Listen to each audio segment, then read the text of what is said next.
Cette année, au Congrès de la santé intégrative, on organise la journée Vision d'avenir qui va se tenir le 29 janvier 2026, donc juste avant le congrès qui est les 30 et 31 janvier. Donc, cette journée de pré-congrès vous réserve plusieurs rencontres très intéressantes, que vous soyez du milieu clinique, académique, du milieu gouvernemental, ou même si vous travaillez dans le réseau de la santé comme gestionnaire ou comme clinicien. C'est un endroit où plutôt c'est le rendez-vous pour voir un peu qu'est-ce qui se passe au niveau international et au Québec dans le domaine de la santé intégrative. On va avoir 2 panels de discussion pour en apprendre plus sur ces sujets-là.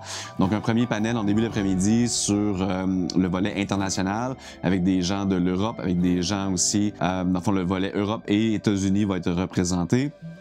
On va apprendre comment, par exemple, en France, on a des gens qui travaillent dans les approches complémentaires ici au Québec, mais qui travaillent là-bas au niveau intra-hospitalier, comme des acupuncteurs, par exemple. Et on va voir aussi, on a la chance d'accueillir Dr. Hélène Langevin, qui est directrice de NIH, National Institute of Health, aux États-Unis, qui s'intéresse, en fait, qui a passé sa vie à s'intéresser à la santé intégrative, entre autres au niveau de l'étude des fascias. Elle est professeure en résidence à l'école de médecine de l'Université Harvard également.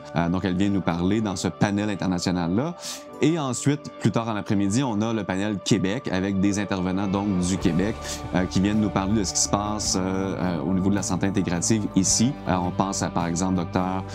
Fabrice Brunet qui est à l'UQAM, donc à la Faculté des sciences de la santé. L'UQAM qui a une vision très intéressante à nous partager sur ce sujet-là, et d'autres intervenants donc qui viendront nous présenter des sujets intéressants pour voir, ça se dit pas bien, mais comment est-ce qu'on peut intégrer la santé intégrative dans la vie des gens au Québec. Donc, soyez là le 29 janvier prochain.